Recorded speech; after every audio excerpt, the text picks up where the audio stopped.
1987 may not have been a season to smile about, yet Frank Gantz believes that the Kansas City Chiefs will make 1988 a year to remember. While the Chiefs' silver anniversary season in Kansas City was a disappointment, Gantz remained a tireless motivator, a positive force, and a man respected by his players.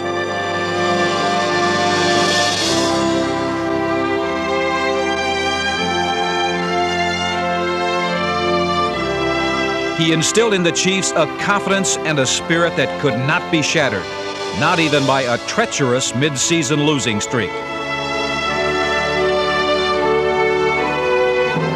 The true character of the Kansas City Chiefs sprung forth in the season's final 5 weeks.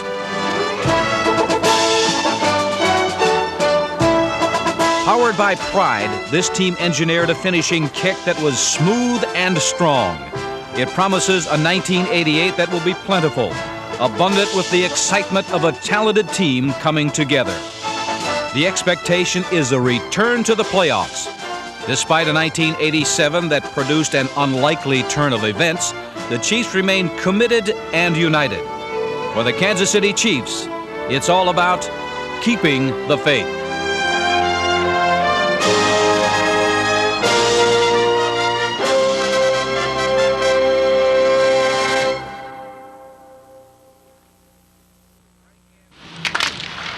Frank Gantz's first training camp was a reflection of his personality. Upbeat, optimistic, exciting. After an exhilarating playoff run in 1986, the Chiefs were preparing to scale even greater heights in 1987.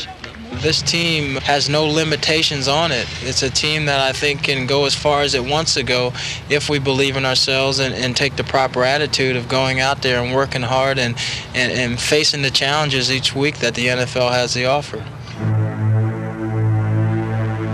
Changes were made and challenges met as the Chiefs used a 4-game preseason winning streak as a stepping stone to their opener against the division rival Chargers at Arrowhead.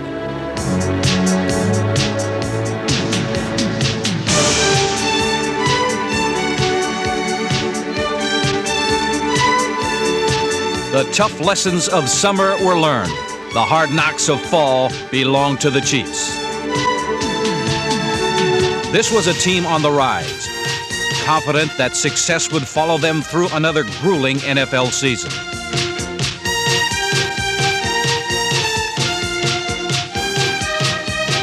Back to pass Fouts. Goes in the end zone. Intercepted by Cherry. Wow! Teron Cherry has just intercepted quarterback Dan Fouts for the second time today. From the 43 of San Diego, the Chiefs first down and 10. Here's a pitch out of Koya. There's a block. There's a hole. Koya breaks a 3. 40, 35, 30, 25, 20, 15 on the sideline, 10, 5, touchdown! Second-round draft choice Christian Okoye scored the season's first touchdown, and number 1 pick Paul Palmer secured the victory. Taken by Palmer at the 5, runs at the middle of the 10, the 15, breaks a tackle, 20. He's gone! He's gone! He's gone! 30, 25, 20, sideline, 5, touchdown!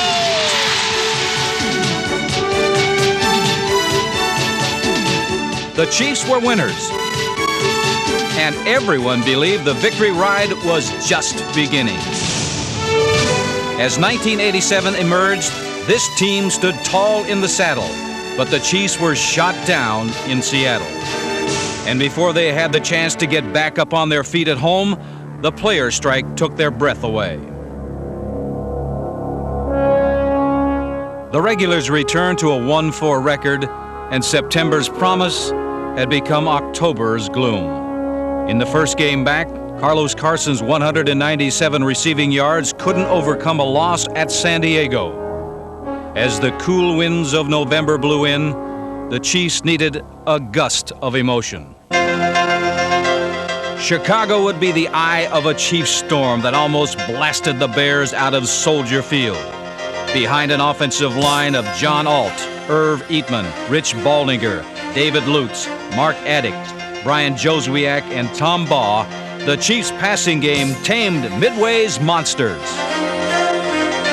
The Chiefs from the Chicago 15, dropping back to throw. Kenny, out of time, loops a spiral pass in the end zone. Caught, touchdown, Jonathan Hayes in the corner of the end zone. And the Chiefs lead the Chicago Bears 13-0. The Bears were getting eaten alive on their own turf. Their sharp edges finally broke through. But they were matched hit for hit by a Chiefs defense that turned much of the game into a power struggle. Territory was at a premium.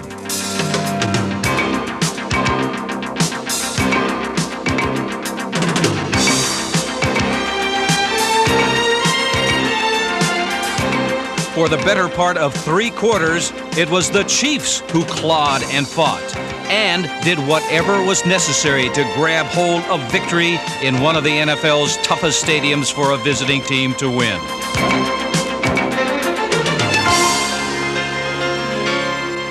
Here's the handoff to Moriarty. Flips it back to Kenny. Kenny's going to throw the bomb. Downfield, he's got Page. Touchdown! What a throw and what a catch! And the Chiefs are up 27-14. In an outcome that symbolized the season's frustration, the Chiefs fell to Chicago in the closing moments. Perhaps no game pointed to the craziness and unpredictability of 1987 more than this one.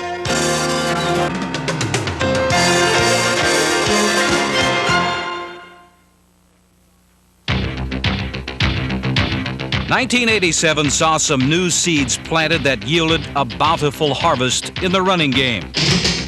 It was a breakthrough season for the Chiefs as they featured their most productive crop in 7 years.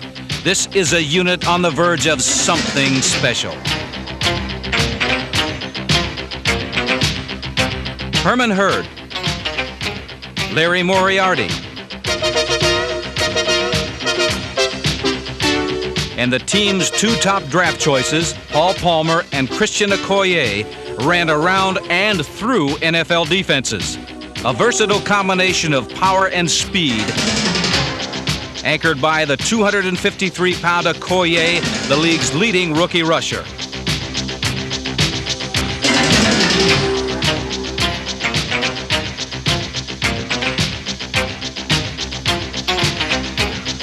Okoye's swift rise to the brink of NFL stardom is extraordinary. It was only 4 years ago that he touched a football for the first time. In 1984, when I wasn't picked to be in the Olympics, I made a decision to do something else. And I thought about playing soccer. I was too big for soccer. So I considered football. I went and talked to my football coach. And he said, yeah, to come out. I went out and I worked out with the team, and from there I started improving and everything, and I decided to stay with it. Remarkably, from game 1, Okoye was a force, as a runner and as a receiver. He stuck with it enough to demonstrate the diverse skills of a great back, and there's no question that this world-class athlete will carry quite a load in 1988. And there's more to look forward to. The steady resolve of fullback Larry Moriarty. The grit and glitter of Herman Hurd, who sparkled in the season's final 5 games. He finished 1987 averaging nearly 6 yards every time he carried the ball.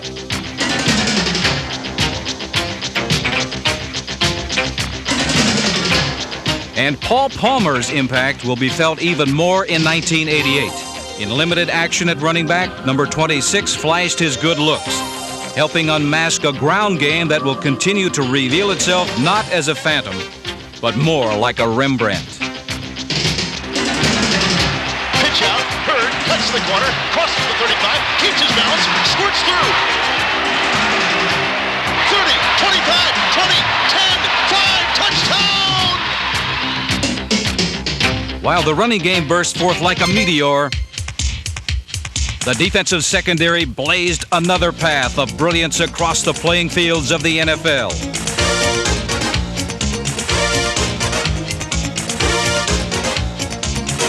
And in 1988, Tom Bettis, the man who molded the secondary during the team's Super Bowl era, returns to coach the league's finest unit. All part of the great tradition of outstanding defensive backs in Kansas City. I think it's been over a period of time. I think just a tradition here of playing in the secondary with the Chiefs. They've had some great defensive backs over the years, and I think it's just a tradition that has grown. And the challenge of going out there and playing well and making big plays to put your team in a position to win football games is a driving force for us to go out there and make as many turnovers as we can. No player in pro football has more interceptions over the last 5 seasons than Deron Cherry. While Cherry made the Pro Bowl for the 5th consecutive year, Albert Lewis earned his first trip. Once again, in 1987, number 29 displayed the reckless tenacity that has become the signature of the league's most complete group. Kevin Ross and Lloyd Burruss, along with Sherman Cockcroft and J.C. Pearson. All part of the best and the brightest of NFL secondaries.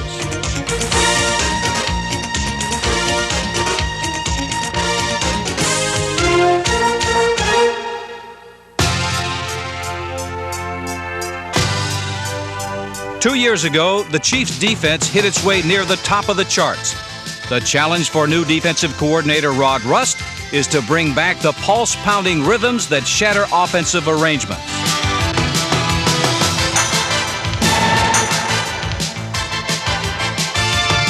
Like Tom Bettis, Rust has returned to Kansas City for a second time. He'll work with a solid nucleus that includes Mike Bell, Pete Koch, and Leonard Griffin up front, and young linebackers Aaron Pearson, Jack Del Rio, Tim Cofield, and Lewis Cooper.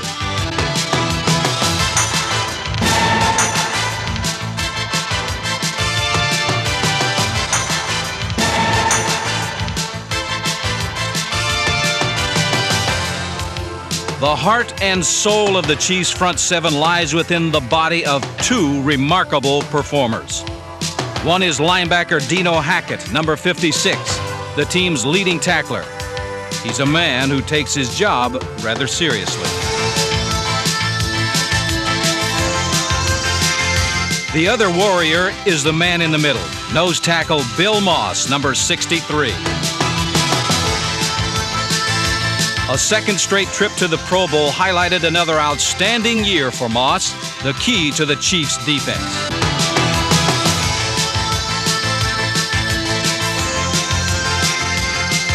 The talent remains. The Chiefs expect 1988 to be a year when offensive barriers are broken down.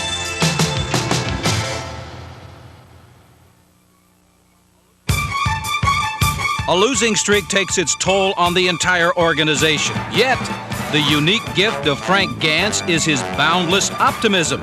Gantz is a believer, and his team never lost faith.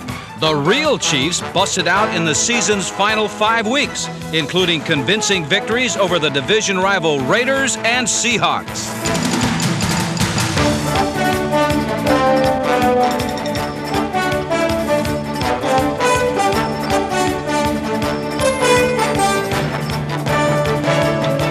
The old guard produced a new brand of winning football. Bold, aggressive, imaginative. This was Frank Gantz's way, with contributions coming from the entire roster.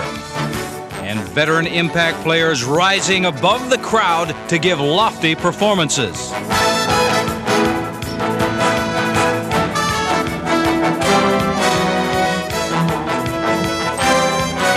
The league's finest special teams unit showcased its talents, as Nick Lowry established an NFL record with his 3rd game of 2 50-yard-plus field goals in a Thanksgiving Day victory at Detroit. These real Chiefs played with an excitement and a flair that promises a bright tomorrow, and the team's goal of winning a championship remains the same.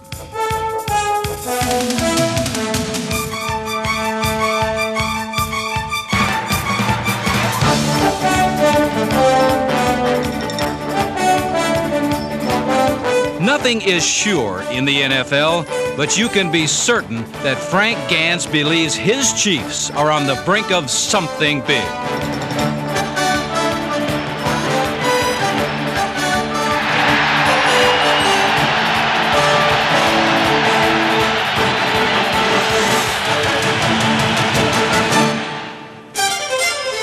With Bill Kenny at quarterback, the Chiefs' offense has that look of a contender.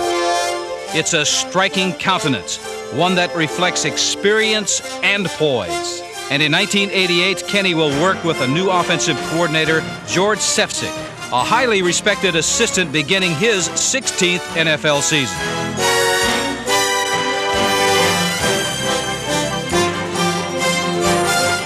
As 1988 takes shape, Kenny is the unquestioned starter, backed by veterans Steve DeBerg and Frank Sire. But the 9 of Chiefs is the wild card. The offensive deck is stacked, with Kenny dealing to targets like tight end Jonathan Hayes and elder statesman Henry Marshall, who surpassed Otis Taylor as the team's all-time receiving leader in 1987.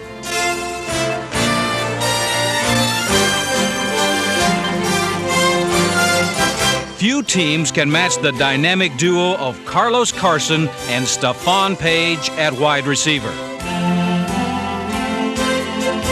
Swift and spectacular, they combine with Kenny to give the Chiefs a passing game that can strike suddenly from anywhere on the field. 2 daring flyers who deliver the goods.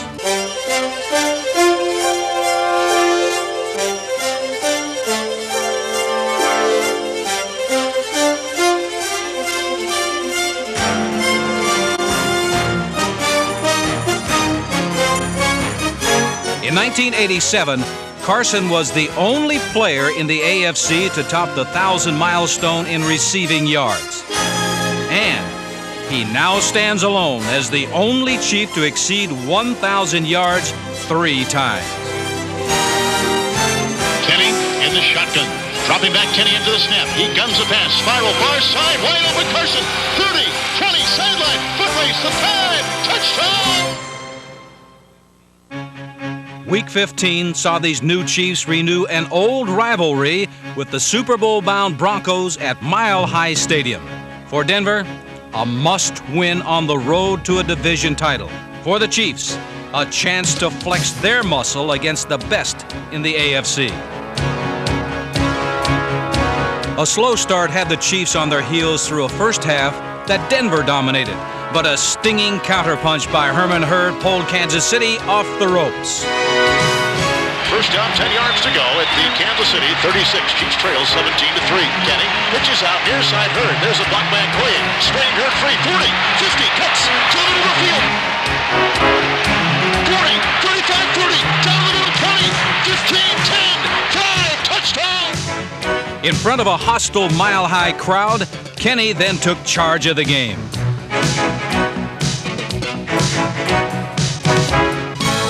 In the fourth quarter, he completed 14 of 19 passes as he brought the Chiefs to the brink of victory. Bill Kenny, short drop back, lofts an arching pass in the end zone. Touchdown, Stephon Page! The Chiefs had outplayed Denver in a stirring second half. It was the Broncos who were now down for the count. And who better to send the game into overtime than the remarkable Nick Lowry? It'll be from 36 yards away. Lowry has gone 3 steps back and now 2 strides to the side. There's the snap. There's the hold. The sucker-style kick is up, and it is no good. Wide. No good. Lowry has missed a 36-yard field goal attempt, which would have tied this game. Whoa, brother. One of the most accurate field goal kickers in the history of the game. This is the sight Chiefs fans are more familiar with. In 8 seasons with the Chiefs, Lowry has connected on nearly 80% of his kicks, making him the 3rd most accurate marksman in NFL history. No active kicker has been more successful from 50 yards and beyond, and only the great Jan Stenerud has mastered that distance more. As the Chiefs look to 88, number 8 remains as spectacular as ever. When the Seattle Seahawks marched into Arrowhead on the season's final Sunday, they had home field advantage in the playoffs on the line. The Chiefs had something to prove to themselves, and their pride exploded in a barrage of big plays. Back to pass Kenny, short drop back, cocks his arm, goes long, over the shoulder catch at the 50, 40, 30, Carson, sideline, 20, 10, breaks a tackle, 5, he's in for a touchdown!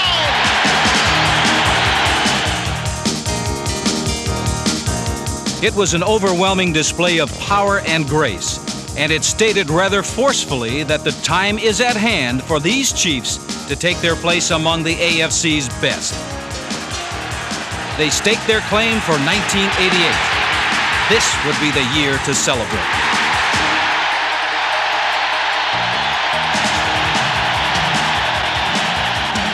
Backpedaling is Kenny. He found a receiver. Long down the middle for Page. Caught over the shoulder. 15, 10, 5, touchdown!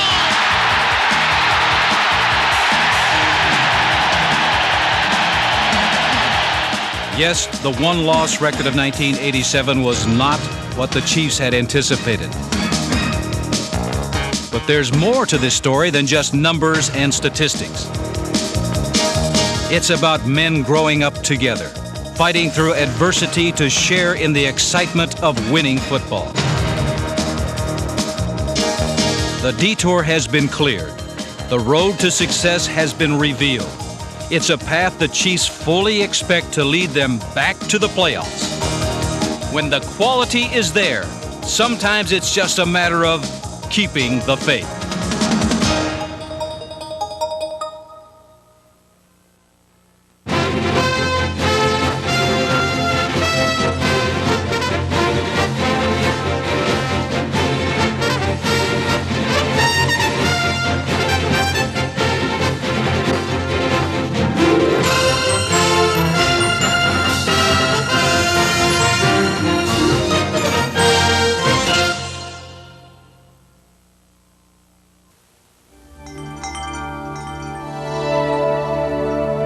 This is an historic moment.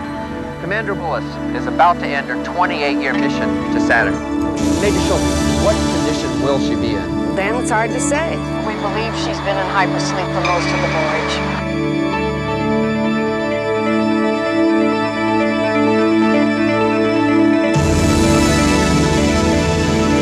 She hasn't aged a year.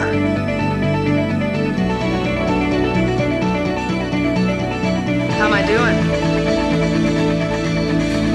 There's another call for you, Commander. Welcome back, Commander. Mike Johnson, New York Life. I thought you might want to get together to see how you're doing financially. So all those plans we put in place 28 years ago?